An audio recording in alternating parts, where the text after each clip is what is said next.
Dostluk dilde kaldı, gönülde çıkar. Kime sarıldıysam göğsümü yakar. Bir acı gam etsem sevdiğim bıkar. Şimdiki sevdalar düşe benziyor. Bir acı gam etsem sevdiğim bıkar. Şimdiki sevdalar düşe benziyor.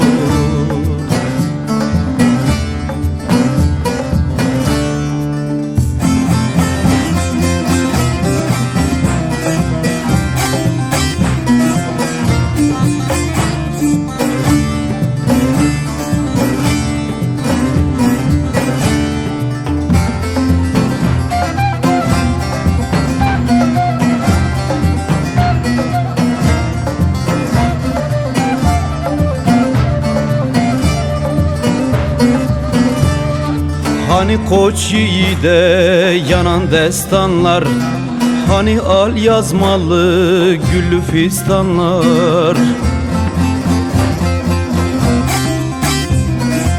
Onurunu ucun satanlar, şerefte işiniz yaşa benziyor.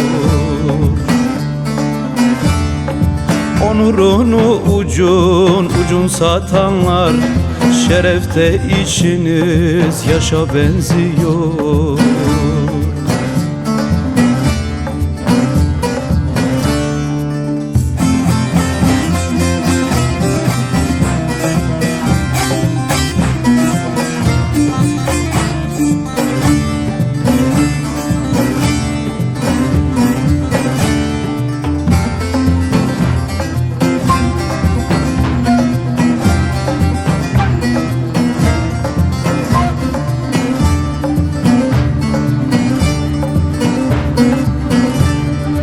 Zenginler hep zengin, fakirse fakir.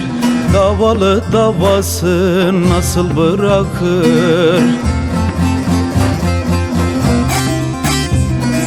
Aç susuz insanlar tutmuyor fikir. Sanarsın kör sağır taşa benziyor. Aç susuz insanlar tutmuyor fikir. Sanarsın kör sağır taşa benziyor.